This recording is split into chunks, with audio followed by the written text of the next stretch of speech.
बिहारी जय राधा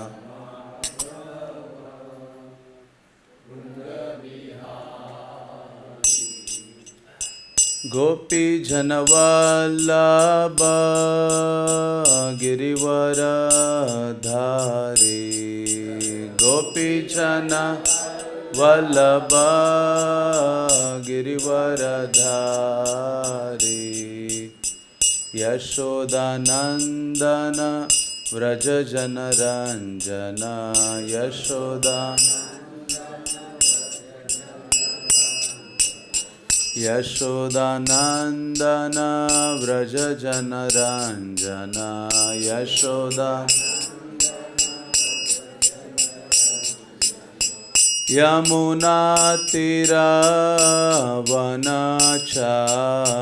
यमुना तीरवनचारि यमुना तीरवनचारि यमुना तीरा जय राधा माधव कुंज बिहारी जय राधा माधव कुंज बिहारी जय राधा माधव कुंज बिहारी जय राधा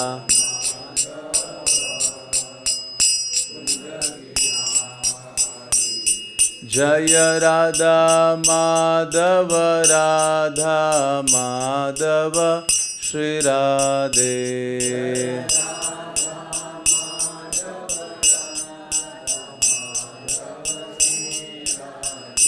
जय राधा श्याम सुंदर राधा श्याम सुंदर श्री राधे जय राधा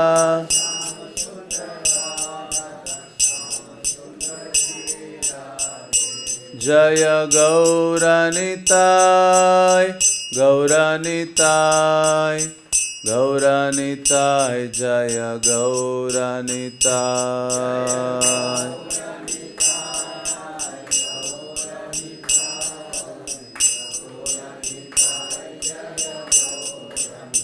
जय कृष्ण बलराम कृष्ण बलराम कृष्ण बलराम जय कृष्ण बलराम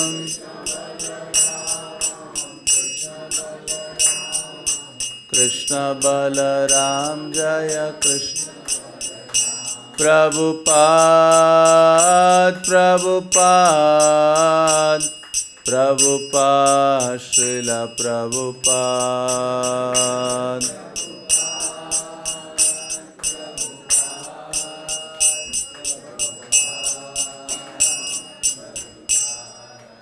जय ओम विष्णुपाद परमहंस परिव्राजकाचार्य अष्टोत्तर शत श्रीमद इस डिवाइन ग्रेस एसी भक्ति वेदांत स्वामी श्रील प्रभुपाद की इस्कॉन बीबीटी फाउंडर आचार्य श्रील प्रभुपाद की श्री श्री कृष्ण बलराम की श्री श्री राधा श्याम सुंदर की श्री श्री निताय गौर सुंदर की समवेद गौर भक्त वृंद की निताय गौर प्रेमानंदे।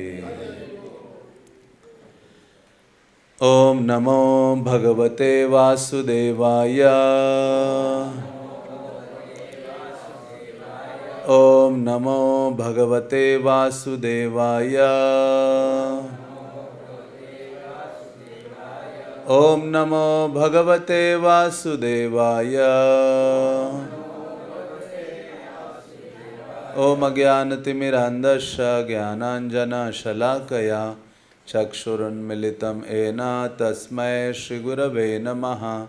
श्रीचैतन्यमनोभीष्टं स्थापितं येन भूतले स्वयं रूपा कदा मह्यं ददाति स्वपदान्तिकं। हे कृष्ण करुणा सिन्धो दीनबन्धु जगत्पते गोपेश गोपिका कान्त राधा कान्त नमस्तुते। तप्त कांचन गौरांगी राधे वृंदावनेश्वरी वृषभानुसुते देवी प्रणमामि हरिप्रिये। वाञ्छाकल्पतरुभ्यश्च कृपा सिन्धुभ्येव च पतितानां पावनेभ्यो वैष्णवेभ्यो नमो नमः। जय श्री कृष्ण चैतन्य प्रभु नित्यानंद, श्री अद्वैत गदाधर श्रीवासदि गौरभक्तवृंद। हरे कृष्णा कृष्णा कृष्णा हरे हरे, हरे राम राम राम हरे हरे। हरे कृष्णा। तो प्रत्येक रविवार को हम श्रील प्रभुपाद लीलामृत से पाठ करते हैं। ये प्रभुपाद लीलामृत है जिसका लेखन श्रील सत्स्वरूप दास गोस्वामी महाराज ने किया है और इसका अध्याय 17 है और अध्याय का शीर्षक है बौरी पर। तो पिछले कई दिनों से हम श्रवण करते हुए आए हैं और पिछले रविवार को हमने सुना कि किस प्रकार से श्रील प्रभुपाद जी बावरी पर अपना जो प्रचार कार्य है उसको शुरू किए थे और प्रभुपाद के संपर्क में कई जो युवक हैं आते हैं, जैसे कैरोल है, हॉर्वर्ड है। तो ये सबका या एक थे अन्य जिनका नाम था माइक या माइकल था। तो उनका कहना था कि स्वामी जी एक बात पर बहुत अधिक जोर देते थे, वो था कि ये जो दिव्य ध्वनि है, शब्द की जो दिव्य ध्वनि है भगवान नाम कृष्ण कथा आदि की, ये बहुत बलवान है और व्यक्ति को अधिक से अधिक स्वयं को इस दिव्य ध्वनि के संपर्क में रखना चाहिए यदि हम शुद्ध होने की इच्छा हृदय में धारण करते हैं। तो आगे मैं पढ़ूंगा। तो यहाँ श्रील प्रभुपाद जी का जो व्याख्यान है, प्रभुपाद जी उन युवकों को प्रवचन दे रहे थे जिसका यहाँ उल्लेख किया है। चेतन प्राणी के रूप में हम कार्य करने में स्वतंत्र हैं, कोई भी वस्तु प्राप्त करने में स्वतंत्र है। विशुद्ध प्रदूषण रहित, रोग नहीं, जन्म नहीं, मृत्यु नहीं, वृद्धावस्था नहीं। इसके अतिरिक्त हमारे आध्यात्मिक जीवन में अन्य अनेक क्षमताएं प्राप्त हैं।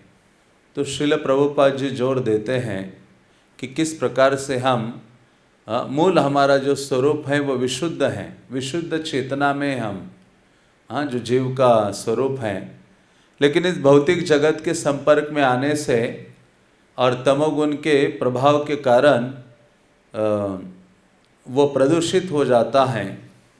और प्रभुपाद कहते हैं कि यदि हम आध्यात्मिक जीवन को पालन करते हैं या अग्रसर होते हैं तो निश्चित रूप से हम शाश्वत जीवन लाभ कर सकते हैं, जहाँ जन्म नहीं है, मृत्यु नहीं है, वृद्धावस्था नहीं है। जब वे बोलते हैं तो वे विशुद्ध आध्यात्मिक रूप होते हैं।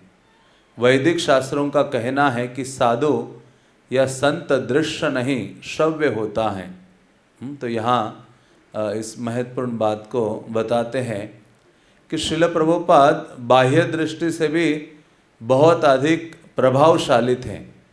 उनका बाह्य स्वरूप ही पूर्ण रूप से आध्यात्मिक था और लेकिन वैदिक शास्त्रों का कहना है कि साधु को उसके बाहरी पहनावे से नहीं देखा जाता या पहचाना जाता। वो कैसे उसको समझ सकते हैं? श्रवण के माध्यम से। इसलिए साधु की पहचान है श्रवण के माध्यम से। यदि श्रोता मंडली के लोग स्वामी जी को जानना चाहते हैं तो उन्हें उनको सुनना पड़ेगा। अब वे केवल वो भारतीय अप्रवासी नहीं रह गए हैं जो इस अटारी में विभाज्य के उस ओर रहता है, सूखने के लिए अपने कपड़े तार पर फैला देता है और मुश्किल से खाने भर को पाता है। तो प्रभुपाद जी अब केवल भारतीय प्रवासी नहीं थे, बल्कि प्रभुपाद जी एक प्रचारक के रूप में वहाँ उपस्थित थे। किंतु अब वे भगवान कृष्ण के देश कालातीत संदेश वाहक के रूप में बोल रहे हैं और गुरु शिष्य परंपरा की श्रृंखला में सैकड़ों आध्यात्मिक गुरु उनके माध्यम से बोल रहे हैं। वे न्यूयॉर्क के स्वेच्छाचारियों के बीच 1966 में ये कहते हुए आए हैं कि अस्थायी और भ्रामक हैं और वे शाश्वत है और वे स्वेच्छाचारी भी शाश्वत हैं। कीर्तन का यही अर्थ है और अब वे उसका विश्लेषण दार्शनिक दृष्टि से कर रहे हैं, मानव चेतना में समग्र परिवर्तन का पक्ष लेते हुए। फिर भी वे जानते हैं कि लोग सब कुछ आत्मसात नहीं कर सकते, इसलिए वे अनुरोध करते हैं कि जो जितना कर सके उतना ही करें। तो श्रील प्रभुपाद जी शुरुआत में जब प्रचार शुरू किए, पतित लोगों को उन्होंने देखा तो उन्होंने बहुत कठोरता उनको दिखाई नहीं, बल्कि प्रभुपाद जैसे जैसे लोग स्वीकार कर रहे थे, जितना हो सके पालन कर रहे थे, प्रभुपाद जी उनको एंकरेज करते थे सदैव और कृष्ण की सेवा में उनको नियुक्त करते थे। आप जानकर प्रसन्न होंगे कि आत्म साक्षात्कार की ये प्रक्रिया एक बार आरंभ हो जाए तो इससे ये बात बिल्कुल निश्चित हो जाती है कि अगले जन्म में हम मानव रूप पाएंगे। तो यहाँ अभी प्रभुपाद जी का जो प्रवचन वहाँ दे रहे हैं, उस प्रवचन का उल्लेख करते हैं जिसमें प्रभुपाद जी ये बोल रहे हैं। तो प्रभुपाद जी उस प्रवचन में उन युवकों के सामने कह रहे हैं कि यदि कोई व्यक्ति आध्यात्मिक जीवन की शुरुआत करता है तो ये निश्चित है कि अगला जीवन उसको मनुष्य जीवन प्राप्त हो सकता है, क्योंकि भगवान कहते हैं नेहा विक्रमनाशोस्ति प्रत्यवायो न विद्यते स्वल्पमप्यश्च धर्मश्च त्रायते महतो भयात। तो ये भगवान का वचन है भगवद गीता के माध्यम से। भगवान कहते हैं कि यदि कोई व्यक्ति थोड़ा सा भी स्वल्पमप्यश्च धर्मश्च, थोड़ा सा भी भगवत सेवा में नियुक्त होता है, तो त्रायते महतो भयात। वो महान भय क्या है? मनुष्य जीवन के अलावा निम्न योनियों में जाने का जो सर्वोच्च भय है, उससे भगवान उस व्यक्ति की रक्षा करते हैं। तो प्रभुपाद कहते हैं कि ये जो विधि है ये बहुत बलशाली है, भगवान की जो सेवा है। इसलिए प्रभुपाद जोर देते थे भगवत सेवा में किसी ना किसी प्रकार से सबको लगाते थे और एप्रिशिएट करते थे, प्रशंसा करते थे। जब प्रभुपाद ने न्यूयॉर्क में ये कार्य शुरू किया था तो एक बार प्रभुपाद प्रवचन दे रहे थे तो एक युवक बीच में बैठा था और वो अचानक खड़ा हुआ, शराब पिए हुए था और चला जाता है बाहर, दरवाज़ा जोर से बंद करके, और थोड़ी देर में आ जाता है वापस और उसके हाथ में क्या था? टॉयलेट पेपर लेके आया था। और वो आता है, मतलब नया वाला लाया था टॉयलेट पेपर का एक वो लेके आया और वो गया जहाँ टॉयलेट था उसमें वो रख के वापस आके बैठ गया। तो ये छोटी सी चीज़ प्रभुपाद ने नोटिस की। प्रभुपाद ने कहा देखो ये कृष्ण भावना की शुरुआत है। वो समझ गया कि यहाँ भक्तगण एकत्रित होते हैं, कथा कीर्तन आदि करते हैं और उस टॉयलेट में पेपर नहीं है। ये उसको विचार आया, इसी से उसका आध्यात्मिक जीवन की शुरुआत हो गई है। प्रभुपाद कहते ऐसी सेवा करने मात्र से उसके आध्यात्मिक जीवन की शुरुआत हो गई है। तो इसलिए प्रभुपाद कहते हैं कि ये भगवत सेवा जो है ना वो शाश्वत फल प्रदान करने वाली है।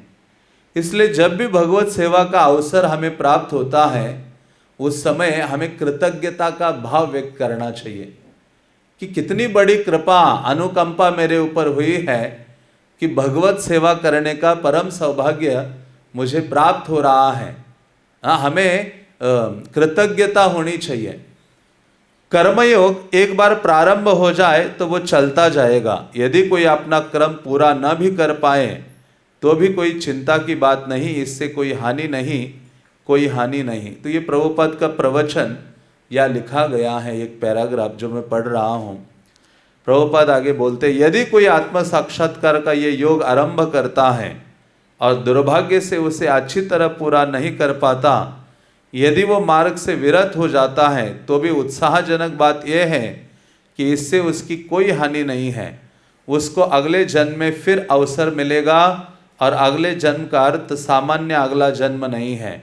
और यदि कोई सफल हो जाता है तो उसका क्या कहना, सफल व्यक्ति भगवत धाम को प्राप्त होता है।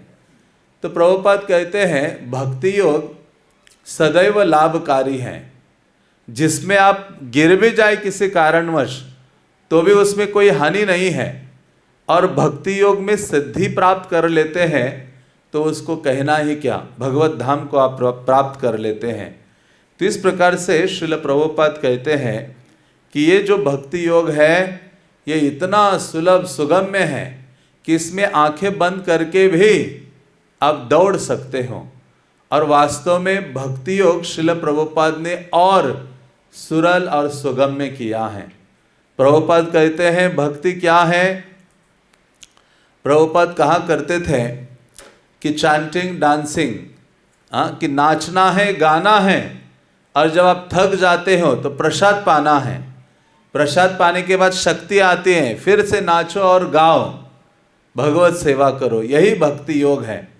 तो श्रील प्रभुपाद ने भगवत सेवा को इतना सरल और सुगम्य किया है कि इस आंदोलन में छोटा से छोटा बच्चा या वृद्ध व्यक्ति भी कृष्ण की सेवा पूर्ण रूपेण कर सकता है। तो ये प्रभुपाद की विशेषता थी, क्योंकि गुरु का कार्य क्या होता है या गुरु किसे कहते हैं, जो इस संसारिक जीव के हृदय में जो भोग करने की भावना है उस भोग भावना को सेवा भावना में कन्वर्ट करता है या परिवर्तित कर देता है, उसको गुरु कहा गया है।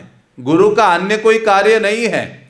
गुरु का कार्य है जो जो कृष्ण से विमुख हो गया है और इस संसार में भोग वांछा करे, भोग करने के लिए लालायित है, तो गुरु क्या करते हैं, उसी भोग वांछा को कृष्ण सेवा में जोड़ देते हैं, उसको परिवर्तित करते हैं, कृष्ण सेवा में लगा देते हैं। ऐसा कोई करता है तो वो वास्तव में आध्यात्मिक गुरु कहलाता है। तो श्रील प्रभुपाद के पास आप देखो, हजारों बौद्धिक इच्छाओं से ग्रसित नाना प्रकार के लोग प्रभुपाद के चरणों में आए थे, लेकिन श्रील प्रभुपाद का ऐसा सामर्थ्य था कि प्रभुपाद ने सबको कृष्ण की सेवा में नियुक्त किया, क्योंकि प्रभुपाद जानते हैं कि जीव का जो परम हित है वो केवल कृष्ण सेवा से है, और गुरु का वही कार्य है। गुरु का कार्य नहीं है शिष्यों की प्रशंसा करना, उनको उनकी जो भौतिक इच्छाएं हैं उनको अनुमति प्रदान करना, वो सब नहीं। भक्ति सिद्धांत सरस्वती कहते थे गुरु का मतलब है कसाई, ऐसा बोलते थे। गुरु मतलब कसाई। कसाई क्या करता है, काटता है लंबा छुरा लेकर। तो उसी प्रकार से जो गुरु है, शिष्य की जो भौतिक इच्छाएं हैं, भोग करने की इच्छा है इस संसार को, उसको काट देता है, इसलिए उसको गुरु कहा गया है। इसलिए तो गुरु भारी होता है। हाँ, गुरु मीन जो भारी है, हेवी है। हाँ, तो इस प्रकार से श्रील प्रभुपाद भक्ति योग की महिमा को स्थापित करते हैं इस प्रवचन के माध्यम से। और वास्तव में ये पहले ऐसे आचार्य थे, इसलिए कई बार आप देखो बाहर के जो लोग हैं ये कहते हैं कि ये जो स्वामी भक्ति वेदांत जी की जो गीता है ना, उसमें किसी भी योग किसी भी पन्ने में पढ़ो केवल भक्ति योग ही नजर आता है। सब चीजों को भक्ति योग में कन्वर्ट कर दिया है, क्योंकि भक्ति योग ही वास्तव में सार है। हाँ, भगवान को समझना, भगवान को बांधने के लिए भक्ति योग ही एकमात्र माध्यम है।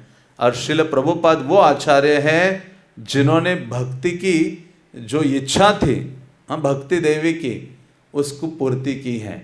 पद्म पुराण में वर्णन आता है, भागवत महात्म्य में, जहाँ भक्ति देवी कहती है विदेशम गम्यते मया, एक समय आएगा मैं विदेशों में चली जाऊंगी, और वो ले जाने वाले आचार्य श्रील प्रभुपाद हैं।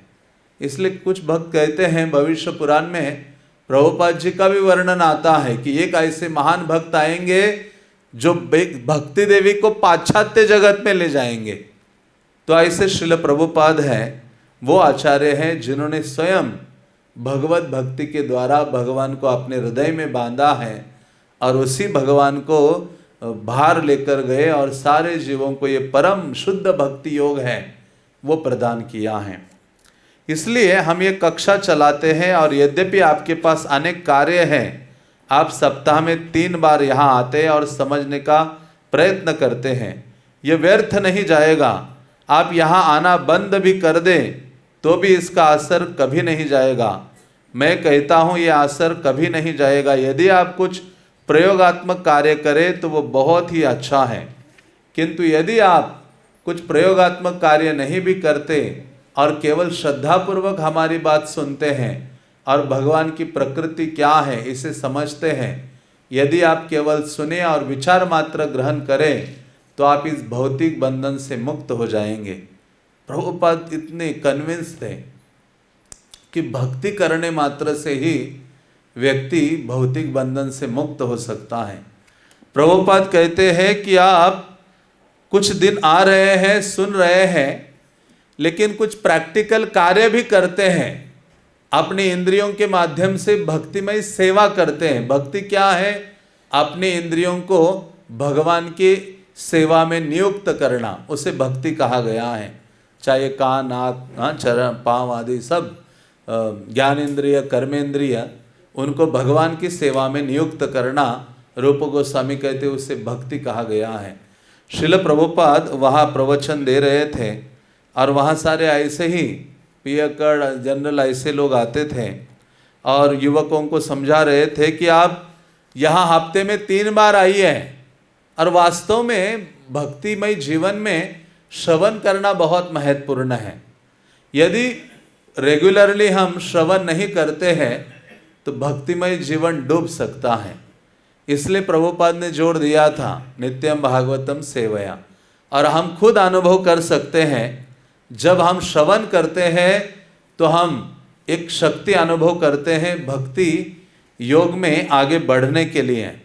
तो श्रील प्रभुपाद कहते हैं कि आपको आते रहना चाहिए और कुछ प्रैक्टिकल सेवाएं करनी चाहिए, और यदि आप ना भी कर पाए, केवल आप सुनते हैं और इस विचार को स्वीकार करते हैं तो निश्चित रूप से आप मुक्त हो सकते हो, क्योंकि भक्ति योग का जो प्रभाव है वो शाश्वत है। महाराज जो इंद्रद्युम्न थे, राजा गजेंद्र, पूर्व जीवन में वो थोड़ा सा भगवत भक्ति करते थे रेगुलरली, अपने मुखारविंद से या मुख से प्रार्थनाओं का उच्चारण करते रहते थे, भगवान की स्तुति आदि का उच्चारण करते रहते थे, और किसी कारण से उनको एक ऋषि या मुनि के द्वारा शाप प्राप्त हुआ और वो आदर नहीं दे पाए। वो ऋषि आ रहे थे उनकी ओर और बैठे थे, उन्होंने कहा हाथी जैसे बैठे हो, हिल डुल नहीं रहे हो, कुछ साधु आए हैं तो आदर सम्मान नहीं कर रहे हो, मैं शाप देता हूँ कि तुम हाथी बन जाओ। तो बन गए इतने बड़े गजेंद्र। और फिर जब उनके ऊपर वो कष्ट आया, मगरमच्छ ने उनका पाँव पकड़ा और उन्होंने तुरंत उनको स्मरण हो आया, नारायणम अखिल गुरु भगवान नमस्ते, भगवान का स्तुति गान करने लगे। तो क्या है, प्रभुपाद कहते हैं कि मानो कुछ थोड़ा बहुत भी हम इसका अभ्यास करते हैं, पालन किया है, तो इसका प्रभाव एक दिन हमारे हृदय पर आएगा और भगवान हमारी रक्षा करेंगे। तो ये जो भक्ति योग है, इसमें जो भी थोड़ा भी हम कार्य करते हैं उसका प्रभाव क्या है, शाश्वत है। इस प्रकार से श्रील प्रभुपाद कई उदाहरणों से समझाते थे। स्वामी जी उस समुदाय को संबोधित कर रहे हैं जो हिप्पी जीवन में पूरी तरह डूबा है। वे जानते हैं कि वे नशीली दवाओं का उपयोग तुरंत बंद नहीं कर सकते और वहाँ वे अपनी प्रेमिकाओं के साथ बैठे हैं। उनकी जीवन पद्धति है गाना बजाना, स्त्री रमन करना और कभी कभी ध्यान कर लेना और सदैव स्वतंत्र रहना। तो प्रभुपाद के श्रोतागण ऐसे थे, मतलब 4 नियमों की बात करें तो किसी में फिट नहीं थे। तो इतने अधिक हिप्पी जीवन में या भौतिक भोगमय जीवन में सारे लिप्त थे, और वो आकर प्रभुपाद के सामने बैठ जाते थे प्रभुपाद की वाणी को श्रवण करने के लिए। उनकी उनका व्याख्यान सुनने के बाद वे सारी रात वाद्य यंत्रों, स्त्रियों, नशीली दवाओं और अंतर्राष्ट्रीय स्वेच्छाचारियों के साथ बिता देंगे, तो भी वे किसी प्रकार स्वामी जी की ओर आकृष्ट हैं। स्वामी जी के पास कीर्तन की अच्छी लय है और वे उनकी सहायता करना चाहते हैं। हाँ, तो चाहे जो मर्जी वो कर रहे थे, लेकिन उनको स्वामी जी अच्छे लग रहे थे। और स्वामी जी के पास जो ये महामंत्र की ध्वनि थी, उससे ये सारे युवागण आकर्षित थे। चाहे जो भौतिक कार्य करते थे, नशा आदि में लिप्त थे, लेकिन कुछ समय निकालकर स्वामी जी प्रभुपाद जी के पास आते थे और प्रभुपाद जब कीर्तन करते थे सुबह सुबह, उस कीर्तन में भाग लेते थे, सुनते थे। कुछ अपने वाद्य यंत्र बजाते थे और दोहराते थे हरि नाम को। तो प्रभुपाद जी से धीरे धीरे ये जो युवागण हैं वो आकृष्ट हो रहे थे। और वास्तव में यही सिद्धि है, शुद्ध भक्त के प्रति आसक्ति, जो मुक्ति का कारण है। संसारिक व्यक्ति के प्रति जो आसक्ति है, देवहूति माता को कपिल कहते हैं, वो बंधन का कारण है। स्वामी जी के पास कीर्तन की अच्छी लय है और वे उनकी सहायता करना चाहते हैं। उन्हें स्वामी जी की सहायता करने में प्रसन्नता है, क्योंकि स्वामी जी को किसी और का सहारा नहीं है। इसलिए प्रभुपाद उनसे कहते हैं, बहुत अच्छा, यदि आप थोड़ा भी कर सके तो इससे आपका भला होगा। हम सब विशुद्ध आध्यात्मिक आत्मा हैं, किंतु आप इसे भूल गए हैं। आप जन्म मरण के चक्र में फंस गए हैं। अपनी मौलिक चेतना को जागृत करने के लिए आप जो भी कुछ कर सके उससे आपका भला होगा, इससे कोई हानि नहीं होगी।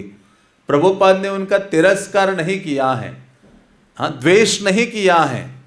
कि आप पतित हो, नीच हो। अभी हमारे सामने कोई आता है तो हम तुरंत उसको तिरस्कार, द्वेष आदि करने लगते हैं, क्योंकि हम उसको आत्मा के धरातल पर नहीं देखते हैं। भगवान के सभी दास है, सभी सेवक हैं, कोई माने या ना माने। चैतन्य चरितामृत में कहते कृष्णदास कविराज। तो श्रील प्रभुपाद सारे जीवों को आध्यात्मिक धरातल पर देख रहे थे और वो स्वाभाविक रूप से उनके हृदय में करुणा का भाव था। इस कारण से प्रभुपाद ने किसी की घृणा नहीं की, द्वेष नहीं किया, तिरस्कार नहीं किया। उनको धीरे धीरे धीरे कृष्ण भावना स्वीकार करने के लिए प्रेरित किया। स्वामी जी का मुख्य बल व्यष्टि चेतना का भगवत चेतना से सामंजस्य बैठाने पर है। कृष्ण परम चेतना है और व्यष्टि चेतना के प्रतिनिधि अर्जुन से कहा जाता है कि वे परम चेतना के सहयोग से बुद्धिमत्ता पूर्वक कर्म करें, तब वे जन्म, मृत्यु, वृद्धावस्था और रोग के बंधनों से मुक्त हो जाएंगे। तो प्रभुपाद जी इस पर बल देते थे अपने व्याख्यानों में कि जो भगवत चेतना है, जो कृष्ण है, परम चेतना है और हम एक व्यष्टि चेतना है। हमारा कार्य है ऐसी परम चेतन, परम भगवान जो कृष्ण है, उनकी सेवा में लगना। अमेरिका में चेतना एक लोकप्रिय शब्द है। चेतना विस्तार, सार्वभौम चेतना, चेतना की परिवर्तित स्थितियां और अब व्यष्टि चेतना का भगवत चेतना से सामंजस्य स्थापित करना। प्रभुपाद समझाते हैं कि ये चेतना की पूर्ण अवस्था है। ये वो प्रेम और शांति है जिसे प्रत्येक व्यक्ति वस्तुतः चाहता है। फिर भी प्रभुपाद युद्ध की शब्दावली में इसके विषय में वार्ता करते हैं। प्रभुपाद का प्रवचन का कुछ अंश यहाँ दिया है, 2 पैराग्राफ जो मैं पढ़ता हूँ। प्रभुपाद कहते हैं, वे युद्ध भूमि में बात कर रहे हैं और अर्जुन कहता है मैं युद्ध नहीं करूँगा। राज्य प्राप्त करने के लिए मैं अपने संबंधियों और बंधुओं के साथ युद्ध नहीं करूँगा।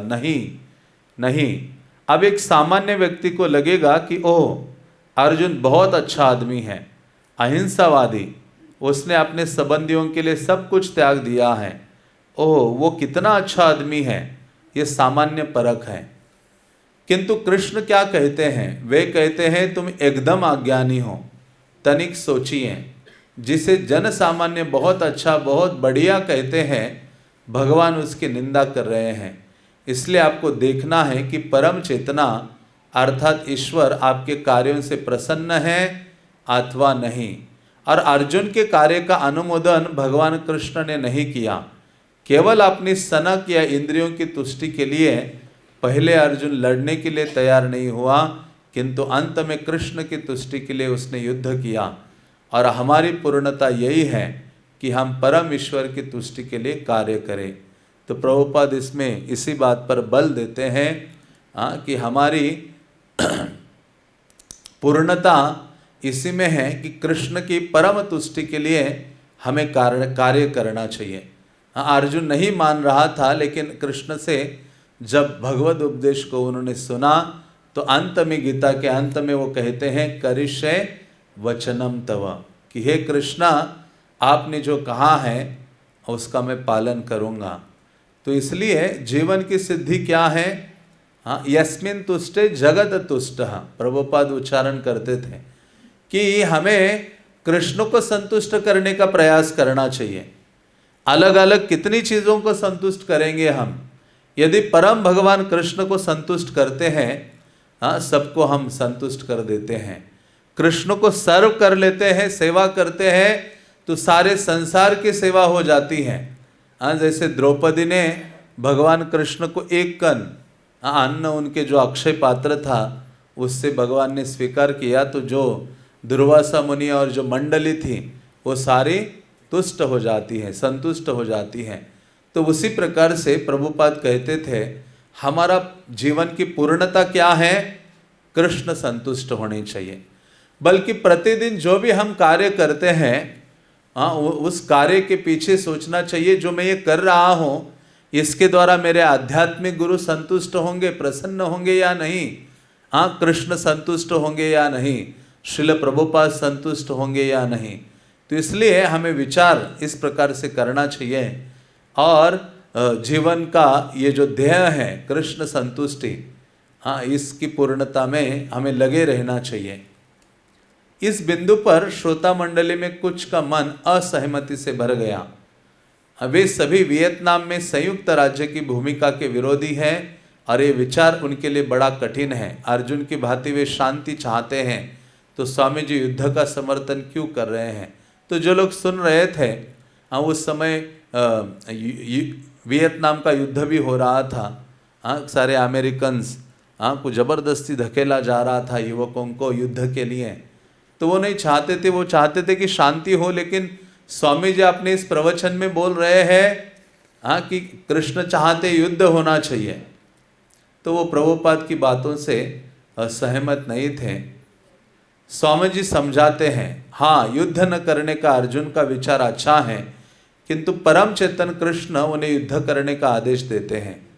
अतएव अर्जुन का युद्ध करना सांसारिक नीति शास्त्र से ऊपर है, यह निरपेक्ष है। यदि हम अर्जुन का अनुगमन करें, अच्छे बुरे का विचार त्याग दें और कृष्ण के लिए कर्म करें, अपनी इंद्रियों की तुष्टि के लिए नहीं, तो वो बिल्कुल ठीक होगा, क्योंकि कृष्ण परम चेतना है।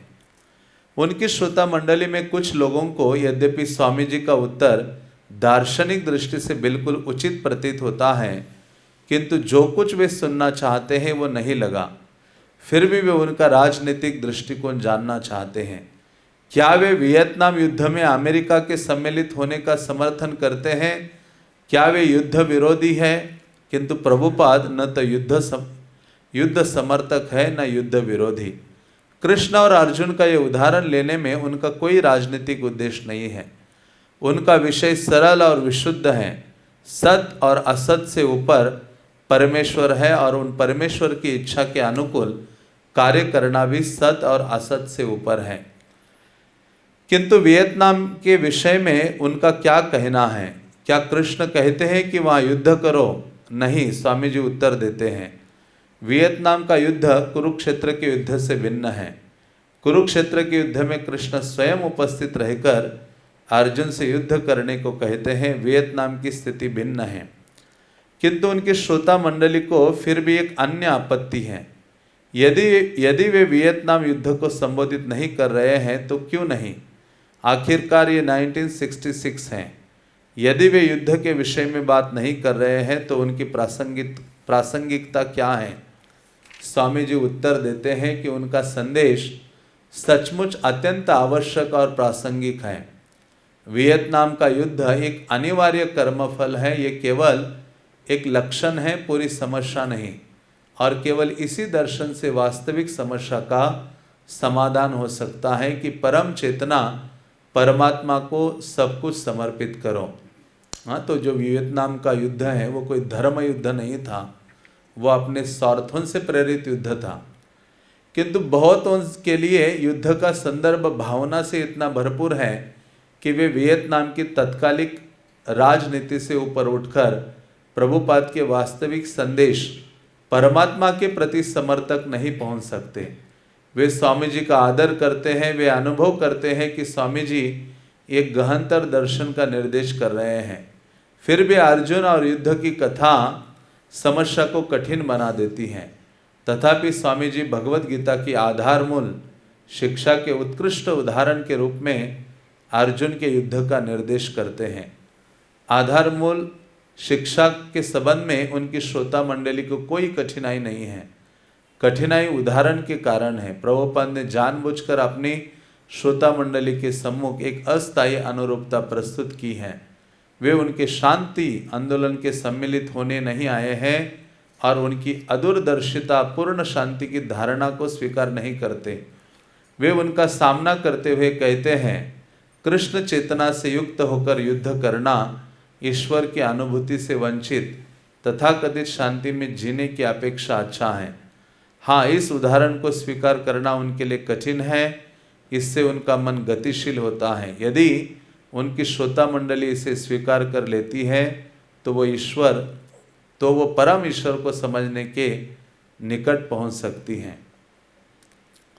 प्रभुपाद आगे कहते हैं, क्या अपनी चेतना का परम चेतना के साथ सामंजस्य स्थापित करना अत्यंत कठिन है? बिल्कुल नहीं, बिल्कुल नहीं। कोई समझदार व्यक्ति नहीं कहेगा वो ये संभव नहीं है। उनका सुझाव ये नहीं है कि परम चेतना से समन्वित होने के लिए उनके श्रोताओं को वियतनाम में युद्ध करने जाना होगा या परमात्मा के नाम पर उस तरह का कोई अन्य भयंकर कृत्य करना होगा। वे जानते हैं कि आध्यात्मिक जीवन को भौतिक जीवन से अधिक आकर्षक होना है, नहीं तो उनकी श्रोता मंडली उसे स्वीकार नहीं करेगी। परमेश्वर से समन्वित होने के विषय को वे इतना व्यवहारिक, आकर्षक और सुंदर बना देना चाहते हैं कि उसे हर कोई कर सके और करना चाहे। वे ये कहकर उन्हें प्रोत्साहित करना चाहते हैं कि उनके श्रोता अपना निजी कार्य करें किंतु कृष्ण के लिए। हाँ, तो श्रील प्रभुपाद जी यहाँ प्रेरित करते हैं कि जो भी कार्य है कृष्ण के लिए होना चाहिए। आखिरकार अर्जुन आजीवन योद्धा था। कृष्ण ने उसे अपना कार्य त्याग देने को नहीं कहा, अपितु कहा कि वो परमेश्वर के नाम पर उसे करता रहे। प्रभुपाद अपने श्रोताओं से भी यही चाहते हैं और वे इसे ऐसे सरल कार्य से आरंभ कर सकते हैं जैसे परमेश्वर को अपना भोजन अर्पित करना। तो प्रभुपाद चाहते थे कि उनके जो श्रोता लोग हैं वो भगवान के लिए सेवा का समर्पण करें। और प्रभुपाद कहते हैं कि इसकी सरल शुरुआत हो सकती है। जो भी आप ग्रहण करते हो वो कृष्ण को अर्पित करके ग्रहण करें। आगे प्रभुपाद का प्रवचन का अंश दिया है। प्रभुपाद कहते हैं, क्योंकि हर व्यक्ति को भोजन करना होता है, इसलिए भगवान भी कुछ खाना चाहते हैं। आप अपना भोजन पहले भगवान को क्यों नहीं अर्पित करते, उसके बाद आप खाइए। किंतु आप कह सकते हैं कि यदि भगवान खा जाएंगे तो मैं कैसे खाऊंगा। तो सही में भगवान खाने लगे तो उनको भोग लगाना बंद हो जाएगा। लेकिन वास्तव में प्रभुपाद कहते हैं भगवान स्वीकार करते हैं अपने आँखों के माध्यम से, और अपनी कृपा के रूप में जो प्रसाद है वो हमें प्रदान करते हैं। और प्रभुपाद कहते हैं कि जो भी हम ग्रहण करें वो भगवान को अर्पित करके ही स्वीकार करना चाहिए। प्रतिदिन अपना भोजन बनाने के बाद हम उसे कृष्ण को अर्पित करते हैं। इसका एक साक्षी है, श्रीमान डेविड ने इसे देखा है। भगवान खाते हैं किंतु उनका आध्यात्मिक भोजन ग्रहण करना ऐसा है कि उनके भोजन करने के बाद भी संपूर्ण भोजन बचा रहता है। तो श्रील प्रभुपाद ने ये जो प्रसाद इस आंदोलन में प्रदान किया है, इस प्रसाद के माध्यम से हजारों लोगों का जो हृदय है वो परिवर्तित हुआ है, और अधिक मात्रा में जो आकर्षित हुए हैं कृष्ण भावना के प्रति वो प्रसादम के माध्यम से ही है। शुरुआत के दिनों में प्रभुपाद जी जब न्यूयॉर्क ये बावरी के बाद प्रभुपाद दूसरे अन्य स्थान में शिफ्ट होते हैं, तो वहाँ भी मंडे, वेंसडे और फ्राइडे प्रवचन देना शुरू किए प्रभुपाद ने। तो वहाँ जब प्रवचन देते थे, छोटा सा स्थान था, इस रूम का आधा भाग, जिसमें प्रभुपाद प्रवचन देते थे। कई युवागण आते थे और वो आकर श्रवण करने के लिए बैठते थे और परेशान हो जाते थे और 10 मिनट में उठ के निकलने लगते थे। तो प्रभुपाद ने क्या किया था, एक बड़ा सा जो जार है वो एक टेबल पर पीछे दरवाजे के पास रखा था, और उसमें प्रभुपाद ने जो गुलाब जामुन है वो भर के रखे थे। आज जब प्रभुपाद प्रवचन शुरू करते हैं तो वो कहते हैं कि जिसको भी बीच में उठ के चले जाना है उसको बस उस जार का ढक्कन खोलना है और जितना आपको लेना है प्रसाद वो ग्रहण करना और निकल जाना है। तो कुछ ऐसे युवक थे, क्योंकि प्रभुपाद की वाणी कई बार उनको समझना बहुत मुश्किल होती थी, तो वो उठ जाते थे। और वैसे भी उनको बैठना, नीचे पालथी मारकर बैठना अपने आप में कष्टप्रद था। तो वो उठकर चले जाते थे दरवाजे के पास और मुड़कर देखते थे एक अच्छा सा बोतल जार रखा है और बिल्कुल सारे गुलाब जामुन उसमें भरे हुए हैं। तो वो ढक्कन खोलकर ले लेता था, एक खाता था, दूसरा खाता था, और दरवाज़ा खोल के बाहर अपना कदम डालते ही ऐसा कुछ उसके हृदय में हो जाता था, वापस आके बैठ जाता था। तो ये रोज ऐसा होता था। तो प्रभुपाद उस समय प्रभुपाद को कोई सहायता नहीं करता था। प्रभुपाद स्वयं बाकी समय में गुलाब जामुन प्रसाद बनाकर वहाँ रखते थे। मतलब प्रभुपाद ने कितना कष्ट उठाया है एक जीव को कृष्ण सेवा में लगाने के लिए। प्रभुपाद जानते हैं किसी व्यक्ति की जिह्वा के द्वारा व्यक्ति जिह्वा की संतुष्टि के लिए दौड़ता है, लेकिन ये जो प्रसाद है उनके हृदय में जाएगा तो ये लोग शुद्ध हो जाएंगे। तो प्रभुपाद बाद में भक्तों ने उस जो गुलाब जामुन थे उनका नाम इस्कॉन बुलेट रख दिया कि जिसने जिसने ये गोली खा ली है वो पूर्णतया कृष्ण भावना भावित हो गया है। बल्कि प्रभुपाद उन दिनों प्रवचन देते थे और स्वयं ही ये सब युवा लोग लड़के आने से पहले ही 2 घंटे कुकिंग करते थे और वो आने के बाद उनको सर्व करते थे, खिलाते थे कि अरे 10 चपाती खाओ, 4 चपाती खिलाते रहते थे। और वो लोग वैसे ही अपनी प्लेट्स आदि वो छोड़कर निकल जाते थे। प्रभुपाद सारे बर्तनों को खुद धोते थे, जितना कुकिंग करते थे उसको धोते थे, और ऐसा कई दिनों तक चला, कई महीनों तक चला। फिर अचानक कुछ युवाओं ने कहा, स्वामी जी क्या हम कुछ इसमें आपकी सहायता कर सकते, कुछ बर्तन धोने में, कुछ कुकिंग करने में? तो प्रभुपाद ने कहा मैं इसी का इंतज़ार कर रहा था कि आप कब स्वयं रूप से पूछेंगे। तो फिर शुरुआत हो गई। सेवा करने के लिए सब तत्पर हो जाते हैं। तो ये जो प्रसादम है ये इस्कॉन में जादू का कार्य करता है। बल्कि भक्तगण कृष्ण से ज़्यादा प्रसादम में हम आसक्त हैं। एक भक्त था, एक भक्त था जिसको हर समय एक ही प्रार्थना उसके मुख से निकलती थी और वो थी महाप्रसादे गोविंदे। वो झाड़ू भी लगाता था तो भी महाप्रसादे गोविंदे ये प्रार्थना वो गाता रहता था। तो इस प्रकार से प्रेम हो जाता है और प्रसादम से प्रेम होता है तो स्वाभाविक रूप से कृष्ण से प्रेम हो जाता है, क्योंकि कृष्ण अपने प्रसादम से अभिन्न है। इसी कारण से इस्कॉन में सबसे पहले कौन से विग्रह आए हैं? जगन्नाथ जी आए हैं। कौन से? सबसे पहले विग्रह इस्कॉन में प्रकट हो गए वो जगन्नाथ जी प्रकट हुए हैं। प्रसादम के देवता हैं। जगन्नाथ भात जग पसारे हाथ, शिव जी, इंद्र, चंद्र, वरुण। आपको याद है जगन्नाथपुरी में जब आज भी भोग लगता है और जब भोग निकलने का समय होता है तो एक जो जगन्नाथ के सेवक हैं बड़ा सा घंटा लेकर निकलते हैं, मंदिर के चारों ओर ऐसे बजाकर घूमते हैं। तो इसलिए बजाते हैं कि सारे जगन्नाथ मंदिर आप पुरी गए हो तो बड़ा देवालय है जगन्नाथ जी का और साथ में सारे छोटे छोटे मंदिर हैं, उसमें कई देवी देवता विराजमान हैं।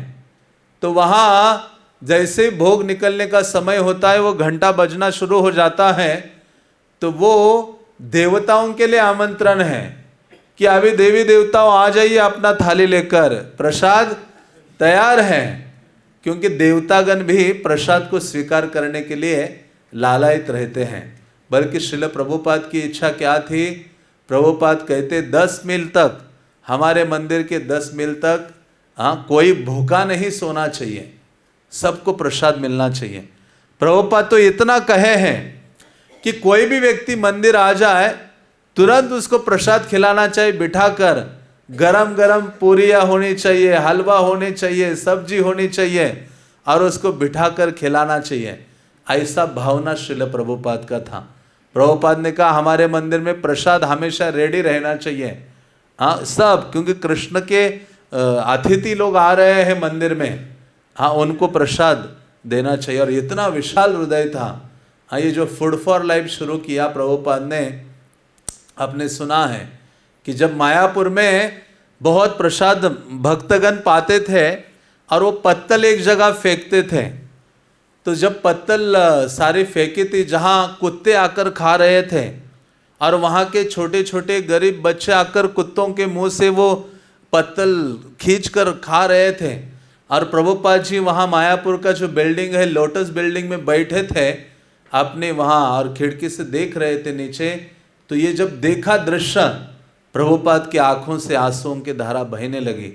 तुरंत उन्होंने तमाल कृष्ण महाराज को बुलाया और वरिष्ठ भक्तों को बुलाया और कहा कि हमें ये फूड फॉर लाइफ शुरू करना है, सबको कृष्ण प्रसाद मिलना चाहिए, जीवन हेतु कृष्ण प्रसाद ये प्रभुपाद ने प्रदान किया है। तो इस प्रकार से श्रील प्रभुपाद बल देते थे कि हमें कृष्ण प्रसादम के अलावा कोई अन्य चीज ग्रहण नहीं करनी चाहिए। कंठी इसलिए साक्षी है कि क्या क्या अंदर जा रहा है प्रसादम के अलावा, हाँ इसलिए यह कंठ में लगी हुई है। हाँ तो इसलिए कहते हैं कि कृष्ण प्रसाद कंठ तक ग्रहण करो, यहाँ तक जगन्नाथ प्रसाद खाना चाहिए ताकि कोई अन्य चीज अंदर चली ना जाए। तो प्रभुपाद ने ये आंदोलन शुरू किया है। प्रसादम भी एक माध्यम है, हरि नाम के अतिरिक्त प्रसाद प्रभुपाद ने प्रदान किया। और जैसे जैसे वो युवागण प्रसाद ग्रहण करने लगे वैसे वैसे उनकी जो चेतना है शुद्ध होने लगी और स्वाभाविक रूप से सेवा करने की जो भावना है उनके हृदय में जागृत होने लगी। भगवान नाम लेने की भावना, कृष्ण कथा का श्रवण करने की भावना और अधिक भगवान के बारे में जानने की जो भावना है उनके हृदय में जागृत होने लगी। तो इस प्रकार से प्रभुपाद जी जोर देते हैं प्रसादम के ऊपर। और ये बिल्कुल शुरुआत के दिन है जहाँ प्रभुपाद अकेले ही थे, उस समय कोई अन्य था ही नहीं। हाँ स्वयं ही प्रसादम को इंट्रोड्यूस करते हैं। और बल्कि शुरुआत में प्रभुपाद कैसे प्रसाद वितरण करते थे, बहुत शुरुआत में एक एप्पल लेते थे, उसके जितने छोटे टुकड़े हो जाए वो कर लेते थे और प्रवचन के बाद एक एक टुकड़ा सबको देते थे। उनके पास कोई धन नहीं था। कभी कभी प्रभुपाद अपने जो भागवतम यहाँ से ले गए थे उनका इन युवकों को प्रवचन लेने के बाद बावरी में प्रभुपाद जी अपने भागवतम के किताबें लेके रोड पर चले जाते थे और वो वितरण करते थे ताकि इनका वितरण करके जो धन आएगा उसके द्वारा मैं प्रसाद बनाऊंगा और प्रचार करूंगा। ये प्रभुपाद का भाव था। इसलिए हमारी रंच मात्र भी हानि नहीं होगी यदि हम अपनी इच्छाओं को परमात्मा से समंजस कर लेते हैं। हमें केवल ये कला सीखनी है कि सामंजस्य कैसे किया जाता है। कोई चीज बदलनी नहीं होती है। एक योद्धा बदलकर कलाकार या संगीतज्ञ नहीं हो जाता। यदि आप योद्धा हैं तो योद्धा ही रहे, यदि आप संगीतज्ञ हैं तो संगीतज्ञ ही रहे, यदि आप डॉक्टर हैं तो डॉक्टर ही बने रहे। आप जो भी हैं वही रहे, किंतु सामंजस्य कीजिए। यदि मेरे भोजन करने से भगवान संतुष्ट है तो ये मेरी पूर्णता है। तो इस प्रकार से श्रील प्रभुपाद जी एंकरेज करते थे, प्रेरित करते थे। स्थाने स्थिता तनुवांग मनोभी, भागवतम कहता है आप जिस स्थान में हो वहाँ ही रहो, लेकिन मन शरीर वाणी से कृष्ण की सेवा में लगो। यदि मेरे युद्ध करने से भगवान संतुष्ट है तो ये मेरी पूर्णता है। इसलिए जीवन के प्रत्येक क्षेत्र में हमें देखना है कि भगवान संतुष्ट होते या नहीं, ये तरकीब हमें जाननी है। तब हर चीज़ बहुत सरल हो जाएगी। हमें अपनी योजनाएं बनाना या विचार निर्मित करना बंद कर देना होगा और भगवान की सर्वथा पूर्ण योजनाओं को स्वीकार करके उन्हें कार्यान्वित करना होगा। उसी में हमारे जीवन की पूर्णता निहित है। तो इस प्रकार से श्रील प्रभुपाद कहते हैं कि हमारा सारा प्रयास, सारी योजनाएं इसमें होनी चाहिए कि किस प्रकार से कृष्ण को संतुष्ट करो। इसी बात का विचार हमें करना होगा। और भगवान को कैसे संतुष्ट किया जाता है वह आध्यात्मिक गुरु के माध्यम से हमें सीखना होगा, भक्तों के माध्यम से हमें सीखना होगा और शास्त्रों के माध्यम से हमें सीखना होगा। तो इसलिए श्रवण करना अति महत्वपूर्ण है। ग्रंथों का अध्ययन करना भी महत्वपूर्ण है, जिसके द्वारा हम समझते हैं कि कैसे कृष्ण संतुष्ट हो सकते हैं। और महाप्रभु चैतन्य ने चेतना के मंच पर कार्य करना बहुत सरल बना दिया है। जैसे कुछ संक्षिप्त नोट लिखने वाली स्कूली किताबों के स्थान पर सरल अध्ययन लिखते हैं, उसी तरह चैतन्य महाप्रभु ने संस्तुति की है कि आप जो भी व्यवसाय करना चाहे उसे करें, किंतु कृष्ण के विषय में केवल सुनते रहें।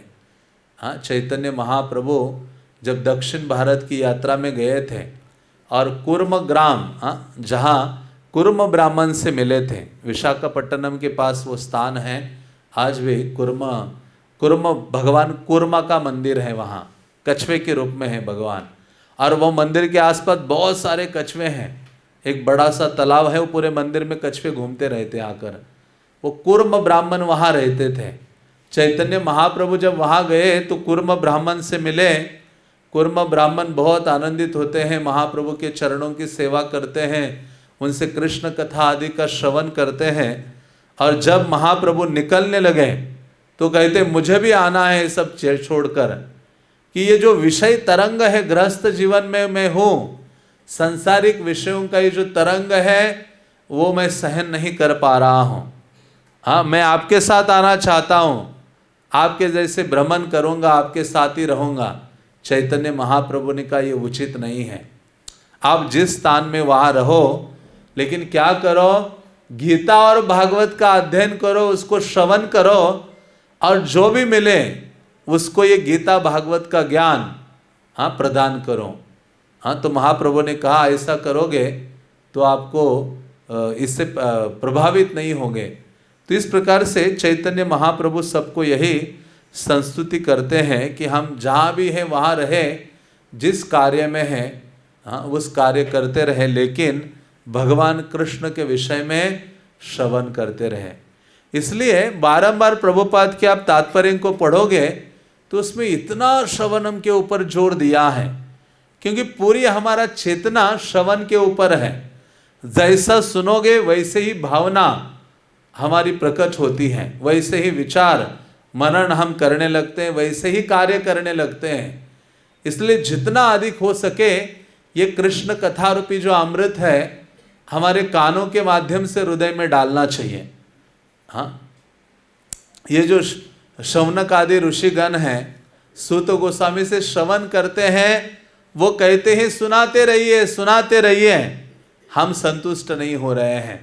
और वास्तव में यही है, हम अधिक उन्नति कर रहे हैं, कृष्ण की ओर हमारा झुकाव बढ़ रहा है, उसका लक्षण है कि हम श्रवण की लालसा बढ़ रही है। हाँ, क्योंकि जिनसे प्रेम करते हो उनके बारे में सुनने के लिए हम लालायित रहते हैं। माता पिता छोटे से बच्चे की कोई प्रशंसा करता है, तुरंत माता पिता के कान उसकी ओर जाते हैं, सुनने की ओर। तो उसी प्रकार से जितना हम श्रवण करेंगे गंभीरता से, उतना ही अधिक लालसा कृष्ण प्राप्ति की हमारे हृदय में बढ़ेगी। भगवत गीता सुनते रहे और हरे कृष्ण कीर्तन करते रहे, केवल इसी उद्देश्य से हम ये संगठन बनाना चाहते हैं। तो श्रील प्रभुपाद ने कहा चैतन्य महाप्रभु यही चाहते हैं। बल्कि चैतन्य महाप्रभु जब संन्यास लेकर शांतिपुर में आए थे और सभी नवद्वीप के लोग चैतन्य महाप्रभु से मिलने आए और महाप्रभु वहाँ से निकलने लगे और इतना प्रेम करते थे, सब क्रंदन कर रहे थे, नवद्वीप वासी रो रहे थे, सची माता और अन्य जितने नवद्वीप वासी हैं। महाप्रभु ने कहा जदि आमा प्रति प्रेम था की बार, आप यदि आप वास्तव में मुझसे प्रेम करते हो, कृष्ण व्यतिरिक्त ना गाई बेहार। उन्होंने कहा कि आप कृष्ण के अतिरिक्त आपके मुख से अन्य कोई बातें नहीं आनी चाहिए, कृष्ण व्यतिरिक्त ना गाई बेहार। तो मन मानो अब कृष्ण से या महाप्रभु से प्रेम करते हैं तो उसका लक्षण क्या है? कृष्ण के बारे में सदैव हमारी जीवा गाती रहे और सदैव सुनती रहे, क्योंकि ये शरीर एक वीणा यंत्र है, महाप्रभु कहते हैं। रामानंद राय के संवाद में वर्णन आता है। और ये टंग, ये जो जीवा है वो तार है जो बजाती रहनी चाहिए कृष्ण के गुणगान में। इसलिए प्रभुपाद कहते हैं हमने ये आंदोलन किस लिए बना रहे हैं, जिसमें हम भगवत गीता सुनते रहे और हरे कृष्ण महामंत्र का गान करते रहे। हरे कृष्णा कृष्णा कृष्णा हरे हरे, हरे राम राम राम हरे हरे। यही कार्य है। जब हम अच्छी तरह से सुनेंगे तो अच्छी तरह से उसको बता पाएंगे, प्रचार कर पाएंगे। अच्छा है आप आए हैं और आप जो भी कार्य करते हो उससे कोई फर्क नहीं पड़ता, धीरे धीरे सब कुछ समंजित हो जाएगा, क्योंकि केवल कृष्ण के नाम को श्रवण से हमारा चित्त परिष्कृत हो जाएगा। तो श्रील प्रभुपाद ये प्रवचन का अंश है जहाँ बावरी में दे रहे हैं। प्रभुपाद कहते हैं कि आप जो भी कर रहे हो ठीक है, करते रहो, धीरे धीरे वो जो प्रतिकूल चीज़ें हैं वो आपसे दूर हो जाएगी यदि आप कृष्ण के बारे में श्रवण करते रहोगे। और कृष्ण के नाम कीर्तन का श्रवण करते हैं, कृष्ण की कथा का श्रवण करते हैं। तो प्रभुपाद युवकों को समझा रहे हैं कि हमारा जो चित्त है वो परिष्कृत हो जाएगा, शुद्ध होने लगेगा। क्योंकि प्रभुपाद ने कहा, यहाँ चैतन्य महाप्रभु ने कहा है चेतो दर्पण मार्जनम। हाँ, चित्त रूपी ये जो दर्पण है वो साफ हो जाएगा। यदि आप कृष्ण के नाम कीर्तन का ये क्रम जारी रखते हैं तो आप वास्तव में देखेंगे कि आपका हृदय कितना परिष्कृत होता जाता है और विशुद्ध चेतना की अनुभूति स्वरूप आत्म साक्षात्कार की दिशा में आप किस प्रकार आगे बढ़ते हैं।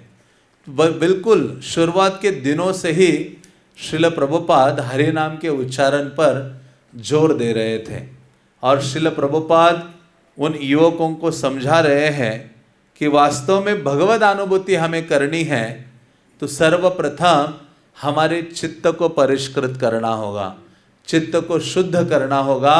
और जैसे जैसे हरि नाम के उच्चारण से, हरे कृष्ण महामंत्र या नाम कीर्तन के उच्चारण से ये चित्त शुद्ध होने लगेगा, वैसे वैसे हम आत्म साक्षात्कार के नज़दीक होंगे या कृष्ण की जो अनुभूति है हम कर पाएंगे। प्रभुपाद परम चेतन भगवान के नाम पर बोल रहे हैं और वे अपने नित्य कार्यकलापों को भगवान से सामंजस्य के उदाहरण के रूप में प्रस्तुत कर रहे हैं। तो श्रील प्रभुपाद यहाँ इसी बात पर जोर देते हैं कि भगवान का जो नाम है उसको गंभीरता से उच्चारण करते रहना चाहिए। प्रभुपाद ऐसे ही नहीं बोल रहे हैं, प्रभुपाद स्वयं अपने जीवन में उन्होंने आचरण में लाए हैं।